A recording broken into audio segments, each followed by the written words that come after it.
প্রত্যেকের একটি ভোট আমার দরকার।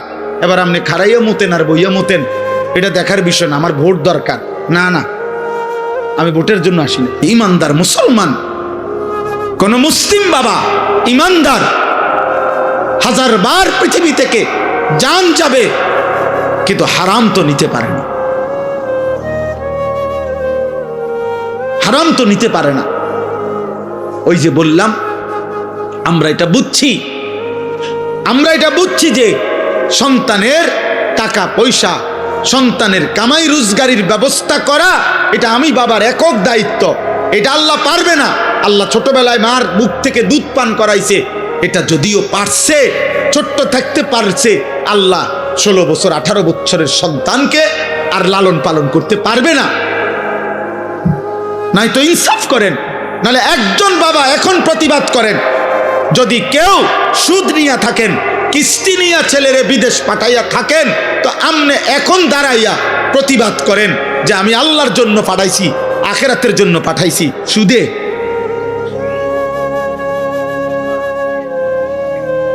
বলেন, এখন প্রতিবাদ করেন, এখন বিচার হইব আমার। কিস্তিতে টাকা নিছেন কেন? তাইলে সুদে টাকা নিলেন কেন? আপনি বুঝছেন ওর দুনিয়া যদি আমি না চালাই, আল্লাহ চালাইতে পারবেন। আর কোনো কারণ নেই। অথচ চোখের সামনে এই সেই বাবা, যেই বাবা আজকে 6 মাস ওই বাড়ি ওতে বেড়া বিদেশের ভিসা দিব, এই বেড়ার কাছে আজকে 6 মাসে মনো 200 বার বুড়া মিয়া লাডি বর করে করে গেছে, এখন বিশাল লাগিয়া কতবার গেছে, কিন্তু ওনার ঘরে ওনার 18 বছরের ছেলেটা আজকে 365 দিনে খোদার একটা বছরে কোনোদিন একদিনও ফজরের নামাজ পড়ে না। এত বড় নিকৃষ্ট জানোয়ার মুসলমানের ঘরে ঘুমায়, এই বাবা একটা কাঁদেও না, একটাবার একটা মানুষের কাছে বলেও না, ফুলাটারে একটাবার জিগায়ও না, কিরে আব্বা তুই মুসলমান কিনা সেটা বল। কি বিষয়টা কি বলেন আব্বা, কি বুঝাইতে চাইছেন? আমনে দুনিয়া লুবি নাকি আখেরাত প্রত্যাশী? আমনে বলেন। আপনি যদি আখেরাত বুঝতেন, আপনি যদি কবর বুঝতেন, আপনার ঘরে আপনার সন্তান 365 দিনের এক বছরে কোনোদিন ফজরের নামাজ পড়বে না, কোনোদিনও না। এ মুসলমান বলো না আব্বা, তোমরা বলো, এই ছেলে তোমরা যারা 365 দিনে এক বছরে কোনোদিন মুসলমানের ঘরে জন্ম নিয়া কোনোদিন ফজরের নামাজ পড়লা না, তুমি মুসলমান? তোমার আল্লাহ আছে, তোমার এক সৃষ্টিকর্তা আছে, তোমার কোনো নবী আছে, তোমার কোনো ধর্ম আছে? আহা, ইমানদারের সন্তান তো এত বড় নাফরমান হওয়ার কথা না। এমন মালিক তো ভুলার কথা না রে বাপ। সারাদিনে এক ওয়াক্ত নামাজ পড়ে নাই, এ কেমন মুসলমানের সন্তান? ওই বাবা মানে কেমনে? ওই মা রাঁধে কিভাবে? ওই স্বামী মানে কেমনে যার স্ত্রী কোনো নামাজ পড়ে? ওই বাবার ঘুম আসে কেমনে যার সন্তান নামাজ পড়ে না? আল্লাহর নবী সাল্লাল্লাহু আলাইহি ওয়াসাল্লাম বলছেন, এশার নামাজ এবং ফজরের নামাজ যে পড়ে না, নবীজি বলছে সে মুনাফিক। একাধিকবার বলছে নবী, একাধিক হাদিসে নবীজি বলছে সে মুনাফিক, মুনাফিক, মুনাফিক। এশার নামাজ এবং ফজরের নামাজ যে পড়ে না, লা ইয়াশহাদুহুমা মুনাফিকুন, নবীজি বলছে এশা এবং ফজরের জামাতে আসে না, মুনাফিক। বিশুদ্ধ হাদিস। ইন্না আসকালা সালাতিন আলাল মুনাফিকিন সালাতুল ইশা ওয়া সালাতুল ফজর। ওই ছেলে, এই বেটা মোবাইল ওলা ছেলে, সরো এখান থেকে, যাও এখান থেকে বেটা।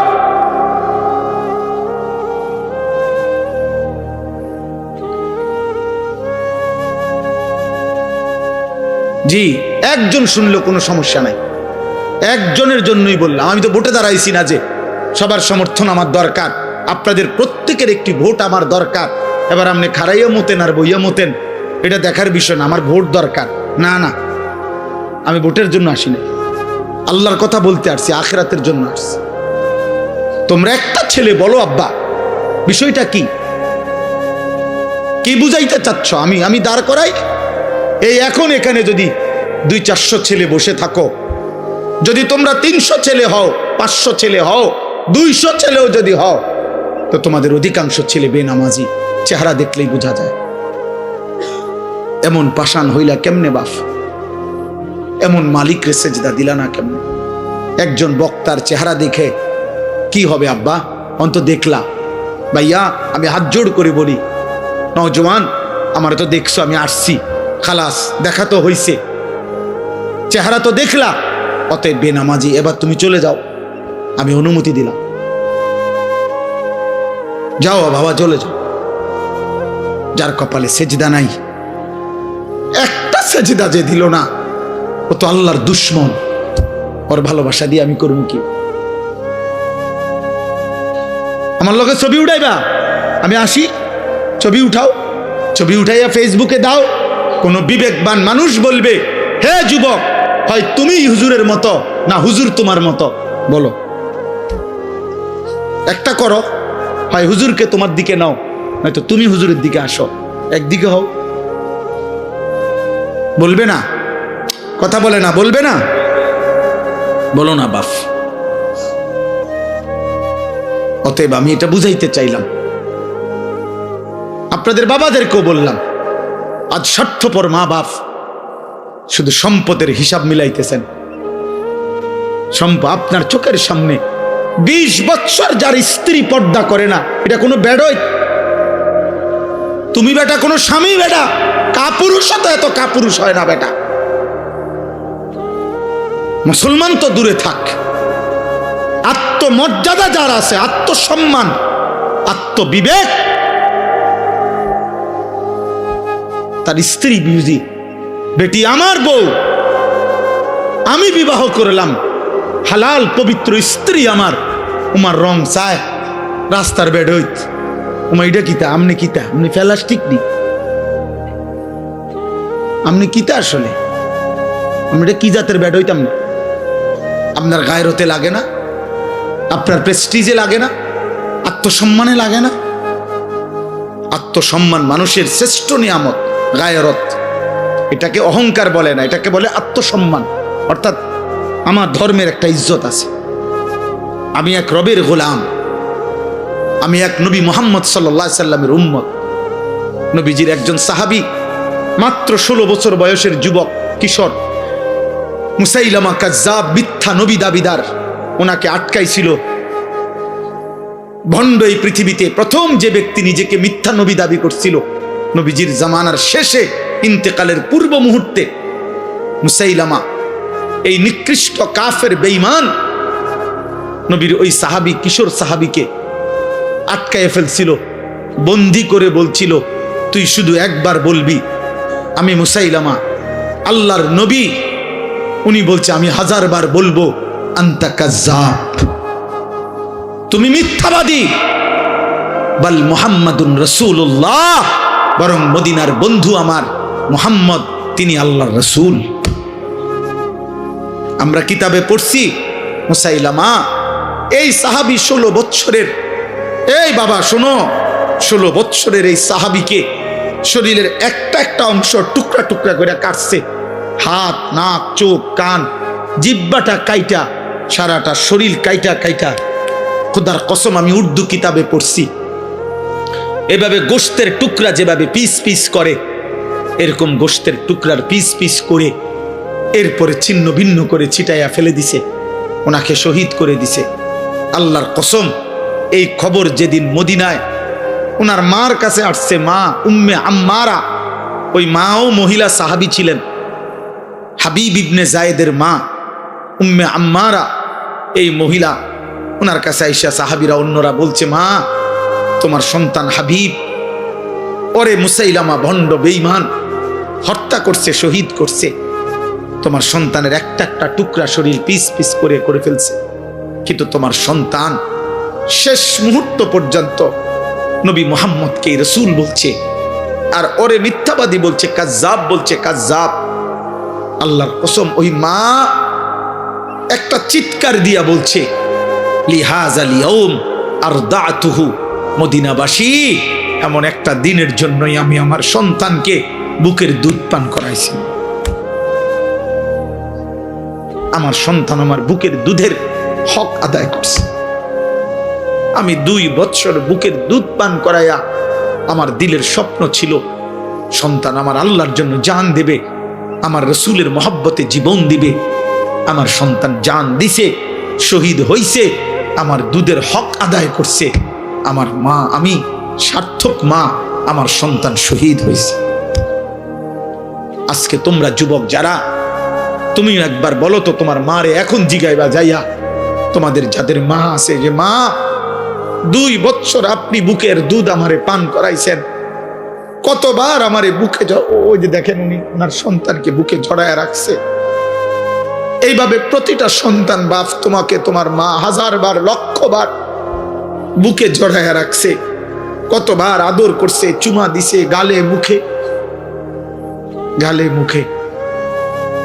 সেই ছোট্টবেলায় বাবা কতবার আদর করছে, কত জনের দেখাইছে, আমার ছেলেটার একটু হাত মুছা দেন, দোয়া করে দেন, আল্লাহ যেন আমার ছেলেটারে মানুষ বানায়। কত মা কত স্বপ্ন দেখছে, খালার কোলে দিছে, ফুফুর কোলে দিছে, দাদির কোলে দিছে, নানির কোলে দিছে, ওই ঘরের মার কোলে দিছে, বুবুর কোলে দিছে। আমার বাচ্চাটারে দোয়া করে দেন, দোয়া করে দেন, বলে দেন, মুছে দেন, ছুঁয়ে দেন। আমার আব্বা, তোমরা বলো তোমাদের মা 2 বছর দুধ পান করাইছে 16 বছর বয়সে, এই জন্য যে তোমরা 16 বছর বয়সে, 18 বছর বয়সে রাত দিন মোবাইলে উলঙ্গ ছবি দেখবা, নর্তকী দেখবা, নারী দেখবা, জিনার ব্যভিচারের দৃশ্য দেখবা, একটা সেজদা দিবা না, 1 ওয়াক্ত নামাজ পড়বা না, আল্লাহকে একটা বারও ডাক দিবা না। এই তো ছিল তোমার মায়ের স্বপ্ন না? হায় হায় নাফরমান, করলি কি? মায়ের দুধের এত বড় বেইজ্জতি করলি, মায়ের দুধের এত বড় অপমান করলি নাফরমান। মোবাইলে যে নর্তকী দেখো, নারী দেখো, ও তোমার মা, ও তোমার বোন, ও তোমার বিবাহিত স্ত্রী, ওকে দেখো কেন? যদি বলো না, তাহলে তোমার মাকে এমন কেউ দেখুক তুমি যেমন দেখতে চাও। কথা বলে না? এই নাফরমান, বলো না কেন? তোমার বোনকে এমন দেখুক, তোমার স্ত্রীকে এমন দেখুক, বলো। নবীজি এক যুবককে এই প্রশ্নটাই করছিলেন না? নবীর জামানায় এক যুবক বলছিল, ইয়া রাসূলুল্লাহ, আমি জিনা করতে চাই, ইজান লি বিজিনা, আমারে জিনার অনুমতি দেন। নবীজি তখন তাকে 5টা প্রশ্ন করছে, 5টা। বলছে, যুবক বলো তো, তুমি কি চাও তোমার মায়ের সাথে কেউ জিনা করুক? যুবক বলছে, লা, না। তোমার মেয়ের সাথে কেউ জিনা করুক? লা, না। তোমার বোনের সাথে কেউ জিনা করুক? লা, না। তোমার ফুফুর সাথে কেউ জিনা করুক? লা, না। তোমার খালার সাথে কেউ জিনা করুক? লা ইয়া রাসূলুল্লাহ, না নবী, আমি এটা চাই না, আমি এটা মানি না নবী। আল্লাহ নবী বললেন, ওয়ালান নাসু লা ইউহিব্বুনাহু লিউম্মাহাতিহিম ওয়া বানাতিহিম ওয়া আখাওয়াতিহিম ওয়া আম্মাতিহিম ওয়া খালাতিহিম। তাহলে যুবক, কোনো মানুষও তো চাইবে না তার মায়ের সাথে কেউ জিনা করুক, তার মেয়ের সাথে কেউ জিনা করুক, তার বোনের সাথে কেউ জিনা করুক, তার ফুফুর সাথে কেউ জিনা করুক, তার খালার সাথে জিনা করুক। তাহলে যুবক, তুমি যেই নারীর সাথে হারাম সম্পর্ক করতে চাও, সেও তো কারো মা, কারো বোন, কারো কন্যা, কারো ফুফু, কারো খালা। তুমি যেটা চাচ্ছ না নিজের জন্য, সেটা তুমি অন্যের জন্য। তারা মানবে কিভাবে? যুবক চিৎকার দিয়া কাঁইদা বলছি, ইয়া রাসূলুল্লাহ, আমি আজকে তওবা করলাম, কসম করলাম আর কোনো দিন এমন হারাম করব না, হারাম নারীর কাছে যাব না। আল্লাহ নবী বললেন, কাছে আসো। তো যুবককে কাছে নিয়ে নবী তার বুকে হাত দিয়ে আল্লাহ নবী দোয়া করে দিছে, 3টা দোয়া। আল্লাহুম্মা গফির যামবাহু, আল্লাহ আমার এই যুবকের গুনাহগুলো মাফ করে দেন। ওয়া তাহহির কলবাহু, আল্লাহ তার অন্তর পবিত্র করে দেন। ওয়া হাসসিন ফারজাহু, তার লজ্জাস্থানকেও পবিত্র করে দেন। সাহাবারা বর্ণনা করছেন যে আল্লাহর কসম, এই যুবক আর কোনোদিন কোনো ভিন নারীর দিকে তাকায় না। তোমার মাকে দেখো, তোমার বোনকে দেখো। আয-যিনা কারজুন। অনেক নওজোয়ান এত রাত কষ্ট করছো তোমরা, এই জন্য বললাম এই বন্ধুর কথা মনে রাখো আব্বা। আয-যিনা কারজুন। ইমাম শাফিঈ রাহমাতুল্লাহ আলাইহি বলছেন, ব্যভিচার, জিনা, নারীর সাথে হারাম সম্পর্ক, এটা কর্জ, কর্জ মানে ঋণ, হাওলাত। ঋণ পরিশোধ করতে হয় না, করতে হয় না? কথা বলেন আব্বা, বলো না। ঋণ ঋণ শোধ করতে হয়নি, কথা বলেন। খোদার কসম, ইমাম শাফিঈ রাহমাতুল্লাহ আলাইহি জামানার শ্রেষ্ঠ মুজতাহিদ ছিলেন তিনি বলছেন, এই নারীর সাথে হারাম যত সম্পর্ক যদি কেউ তওবা না করে আর আল্লাহ যদি মাফ না করে, খোদার কসম তিনি বলছে, হে যুবক, তোমার পরিবারের কাউকে দিয়ে তা শোধ দিতে হবে। আয-যিনা কারজুন, শোধ দিতে হবে, শোধ। তোমার মা শোধ দিবে, এটা তোমার বিবি শোধ দিবে, তোমার বোন শোধ দিবে, তোমার মেয়ে শোধ দিবে। আল্লাহ কসম, এটা কিতাবে আছে, আদ-দা ওয়াদ দাওয়া কিতাবে আছে। ইমাম ইবনুল কাইয়িম আল জাওজি রাহমাতুল্লাহ আলাইহি, আয-যিনা কারজুন। যদি তওবা না করো, তিনি বলছেন আল্লাহ যদি মাফ না করে, তোমার পরিবারের কাউকে দিয়ে তা শোধ দিতে হবে। ওয়েট ওয়েট, কার জন্যই চুল সাজাইছো আব্বা? এই যে মুশরিকের মতো যারা চুল রাখছো, কাকে দেখাইতা এটা? এই যে সামনের এত বড় চুল, এই ঝাঁকড়া চুল, ডান দিকের এই চুল, বাম দিকে কোন নর্তকীরে দেখাইতা না জোনায়েদ বাগদাদিরে দেখাইতা? কোন রাস্তার বেহায়া নারীকে দেখাইতা? সিনেমার নর্তকীরে দেখাবার জন্য? কোন হারাম অশ্লীল বেহায়া কোন নারীকে? তো ও দেখলো, তো এরপরে কি হবে? এরপরে কি হবে বলো না? বেহায়া নারী, বেপর্দা নারী, মোবাইলের নারী, টিকটকের নারী, সিনেমার নারী, নাটকের নারী, ওর কাছে তো কিচ্ছু নাই, কিচ্ছু নাই। ওর যা ছিল অত টাকার মূল্যে বিক্রি করে দিছে, অত পয়সা মূল্যে জীবন বিক্রি করে দিছে, যৌবন। ওর কাছে আছে কি আর? তুমি আর পাইবা কি সেটা? ও তো তোমার জন্য সাজে নাই, ও তো টাকার জন্য সাজে। ও তোমার জন্য নাচে না, ও টাকার জন্য নাচে। ও তো তোমার জন্য গায় না, টাকার জন্য গায়। ও তোমার জন্য অভিনয় করে না, ও তো টাকার জন্য অভিনয় করে। ও তো নিজেই বলে আমি একজন অভিনয় শিল্পী, আমি মূলত আসল কিছু না, আমি অভিনয় করি, অভিনয় অভিনয়, আমি ধোকা দেই, ধোকা ধোকা। নাকি বলেন ভাই মুজিব ভাই? কর অভিনয়, হে নিজে কয় নাই? সেই তো বলতেছে আমি অভিনয় শিল্পী, আমি অভিনেতা, আমি অভিনেত্রী, মানে আমি অভিনয় করি, আমি ধোকা দেই, আমি আসল না, আমি আসল না। অতএব দয়া করে রাত গভীরে কষ্ট করছেন প্রিয় নওজোয়ান, মায়ের হক আদায় করো, রবের হক আদায় করো। আলহামদুলিল্লাহ রব্বিল আলামিন। আল্লাহ বলছে, বান্দা সমস্ত প্রশংসা আমি আল্লাহর জন্য। চারিদিকের যত আয়োজন, সৃষ্টির যত আয়োজন, যেখানে যা, যেখানে যত সুন্দর, যেখানে যত হাসি, যেখানে যত মায়া, যেখানে যত ভালোবাসা, যেখানে যত রূপ, যেখানে সুন্দর, সবই আমার, সবই আমার। ফুল হাসে আমি দিয়েছি, পাখি হাসে আমি দিয়েছি, গাছ সুন্দর আমি দিয়েছি, হ্যাঁ স্ত্রী সুন্দর আমি দিয়েছি, ছোট্ট সন্তান সুন্দর আমি দিয়েছি, চোখের সুন্দর আমি দিয়েছি, হাতের সুন্দর আমি দিয়েছি, গোটা কায়নাত বান্দা, আমি আল্লাহ নিজ হাতে ইন্না জাআলনা মা আলাল আরদি জিনাতাল লাহা, জমিনের সব কিছু আল্লাহ বলে বান্দা আমি সৌন্দর্যময় করে আমি বানাইছি, আমি বানিয়েছি, আমি সাজিয়েছি, অতএব সব প্রশংসা আমার, কারণ সবই তো আমার। কার? আল্লাহ। আল্লাহ।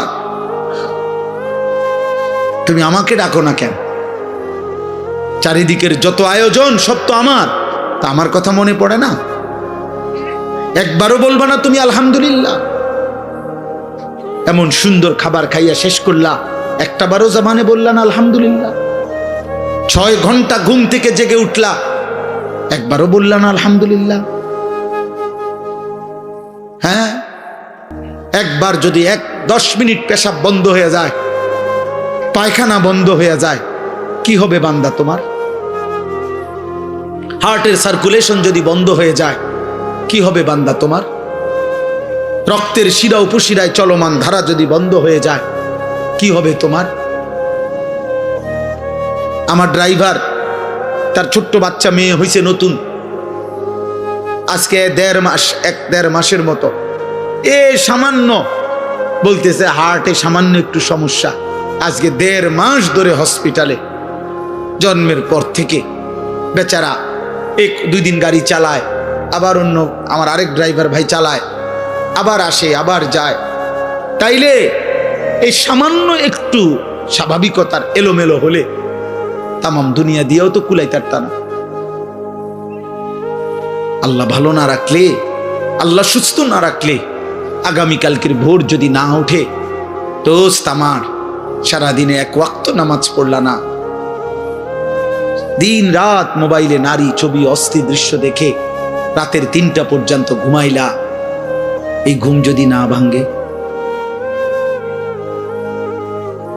এই রাত যদি আর ভোর না হয়, তোমার চোখ যদি আর না মেলে আব্বা, তাহলে একটা ওয়াক্ত সেজদাও দিলা না, শরীরটাও নাপাক ছবি, নাপাক দৃশ্য, হারাম নারীর ছবি দেখতে দেখতে, হারাম কল্পনা করতে করতে, হয় নিজের হাত নাই তো বাস্তবতার শরীর হারাম বীর্যপাত করে নাপাক করে দিলা, নষ্ট করে রাখলা, এইভাবে জন্তু জানোয়ারের মতো ঘুমায় রইলা। এই ঘুম যদি আর না ভাঙ্গে, এই রাত যদি আর ভোর না হয়, এমন কি হইতে পারে না? ফিলিস্তিনের কত বাচ্চা রাত্রে ঘুমাইছে আর জাগে নাই, এমন হয় না? গাজার কত সন্তান, মায়ের কোলে এমন সন্তান, বাবার কোলে এমন সন্তান হারিয়ে যায় না?